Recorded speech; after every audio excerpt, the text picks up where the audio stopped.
नमस्ते बच्चों, मैं आपको हिंदी पाठ्य पुस्तक से तीसरा अध्याय संघमित्रा एकांकी का पहला दृश्य पढ़ा चुकी हूँ। दूसरा दृश्य की भी कुछ पढ़ाई हुई है, कुछ बाकी है। तो मैं आज दूसरे दृश्य का शेष भाग पढ़ाना शुरू करती हूँ। ध्यान दीजिएगा। बातचीत हो रही है संघमित्रा और कलिंग कुमार नीलमणि के बीच। तो नीलमणि कहते हैं कि संघमित्रा कहती है कि घोंसला जला दिया गया हो, किंतु दूसरा घोंसला बन सकता है। संघमित्रा नीलमणि से कहती है कि घोंसला तो जला दिया गया है, लेकिन दूसरा घोंसला बन सकता है। तो ऐसा सुनकर के नीलमणि को आश्चर्य होता है और कहता है कि क्या कहा, दूसरा घोंसला? क्या इसीलिए मुझे शमशान से उठा कर लाया गया? क्या इसीलिए मेरी चिकित्सा कराई गई? क्या इसीलिए तुम्हारे पिता मुझ पर इतना प्रेम दिखलाते हैं? ढोंग ढोंग, कासाई वस्त्र के नीचे भी इतनी कालीमा। कहते हैं कि क्या इन्हीं सब के लिए मुझे यहाँ उठा करके लाया गया था शमशान से, यानी जहाँ सब लोग मर चुके थे वहाँ से इसको उठा कर लाया गया था। तो वही यह कहते हैं कि क्या इसी के लिए मुझको लाया गया था, इसी के लिए मेरी चिकित्सा कराई गई थी। यह सब एक ढोंग है। कासाय वस्त्र के नीचे भी इतनी कालीमा, यानी गेरुए, कासाय मतलब होता है गेरुआ वस्त्र। तो हम सभी जानते हैं कि अशोक जो थे, सम्राट अशोक, वे बौद्ध धर्म की दीक्षा ले चुके थे। तो इसीलिए कहते हैं नीलमणि कि क्या इस गेरुए वस्त्र के नीचे भी इतनी कालीमा है, यानी धोखा है। फिर कहती है संघमित्रा, उसके बात को काटती हुई क्या कहती है, पुत्री के समक्ष पिता की निंदा भद्रोचित नहीं, कम से कम इतना तो समझो। संघमित्रा कहती है कि मेरे सामने में मेरे पिताजी की निंदा अच्छी बात नहीं है, इसलिए इस बात को तुम समझो, यानी कि मेरे सामने मेरे पिताजी की निंदा नहीं करो। फिर नीलमणि भद्रोचित, शांत होते हुए पूछते हैं, भद्रोचित यानी भलाई के उचित।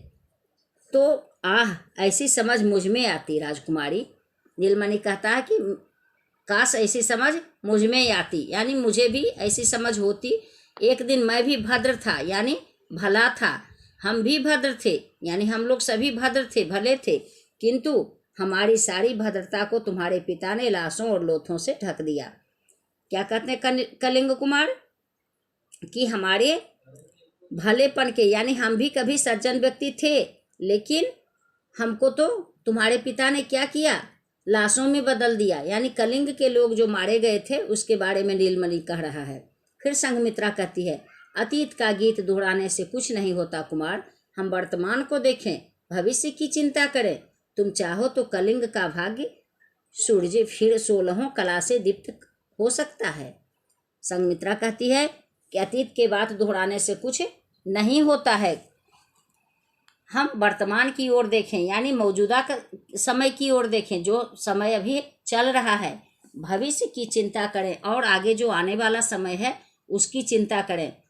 अगर तुम चाहते हो कि कलिंग को हम फिर से सुसज्जित करें तो यह हो सकता है। नीलमणि कहता है, मेरे चाहने से?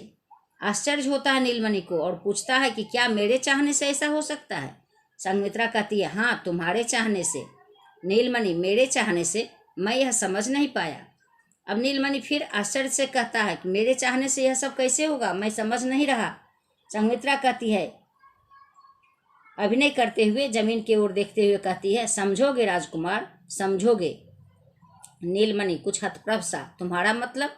नीलमणि जो है सो आश्चर्यचकित रह जाता है और कहता है कि तुम्हारा क्या मतलब है, कहने का मतलब क्या है? संघमित्रा कहती है, क्या हर मतलब को प्रकट करने के लिए शब्द ही चाहिए? अब संघमित्रा पूछती है, क्या सभी बातों को बताने के लिए शब्द ही चाहिए, यानी बोलना जरूरी है? कुछ अपने से भी समझा जा सकता है। तो नीलमणि कहता है, जैसे वह भांप गया हो, यानी कि लगता है जैसे नीलमणि बात समझ गया हो। तो क्या कहता है, ओ, फिर कुछ सोचकर, किंतु राजकुमारी, खंडहर पर नई इमारत बन सकती है, खंडहर खुद इमारत नहीं बना सकता। कहता है नीलमणि कि खंडहर पर तो इमारत बन सकती है, लेकिन खंडहर जो है वह खुद इमारत नहीं बना सकता है।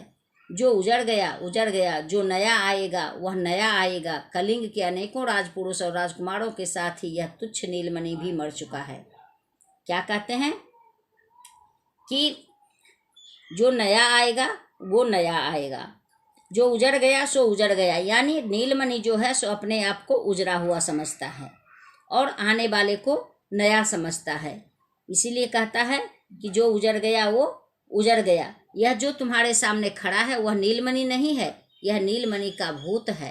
कहता है नीलमणि कि जो नीलमणि तुम्हारे सामने खड़ा है वह पुराना वाला नीलमणि नहीं है, यानी कलिंग कुमार वह नहीं है, यह उसका भूत है जिसे तुमने मंत्र बल से खड़ा किया है। तुम्हारी सेवा, तुम्हारी शुश्रूषा जीवन भर इसे नहीं भूल सकता राजकुमारी, किंतु भूत को जीवित प्राणी समझने की नासमझी न करूँगा, न करने दूंगा। कहता है नीलमणि कि यह तुमने जो सेवा शुश्रूषा किया है उसी का फल है कि नीलमणि यहाँ खड़ा है, लेकिन वास्तविक नीलमणि जो है वह नहीं है, यह तो उसका भूत है। और तुम जो मुझे जीवित प्राणी समझ रही हो यह भूल मैं तुम्हें करने नहीं दूंगा। संघमित्रा कहती है कुमार, यानी संबोधित करती है राजकुमार को कुमार कहकर। नीलमणि कहता है राजकुमारी। संघमित्रा तुम अभी अस्वस्थ नहीं हुए हो कुमार। संघमित्रा क्या कहती है कि तुम अभी स्वस्थ नहीं हुए हो।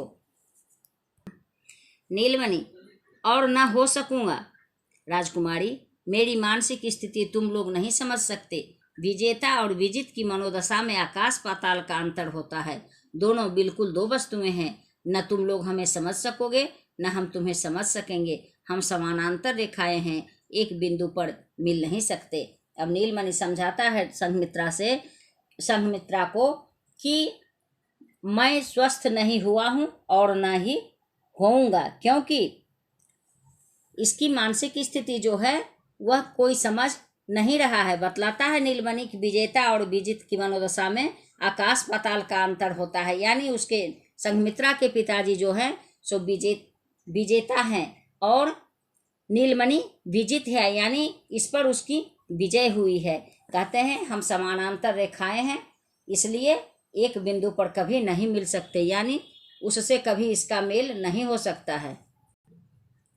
फिर संघमित्रा कहती है व्याकुल होकर के, यानी संघमित्रा की मनस्थिति जो है सो व्याकुल हो जाती है और वह कहती है ओह कुमार। नीलमणि व्याकुल मत हो राजकुमारी, अब मैं पाटलिपुत्र में नहीं रह सकता। मुझे लगता है कि सारा पाटलिपुत्र ढोंगों से भरा है। यहाँ के नागरिक ढोंगी, इस गंगा के पानी में ही ढोंग है। राजकुमारी उस सांसें लेता हूँ, अरे इससे तो हमारा सागर अच्छा, जो न अपने रंग को छिपाता है न अपने स्वाद को। क्या कहता है नीलमणि कि तुम व्याकुल नहीं हो राजकुमारी, अब मैं यहाँ नहीं रहूँगा, क्योंकि यहाँ सब जगह हमें ढोंग ही ढोंग नजर आ रहा है। यहाँ के गंगा में भी मुझे ढोंग नजर आता है, इसलिए मैं अपने देश को चला जाऊंगा, क्योंकि हमारा सागर जो है वह अपने रंग को नहीं छिपाता है और न ही स्वाद को बदलता है, स्वाद को छिपाता है। यानी सागर का पानी जो होता है सो खारा होता है।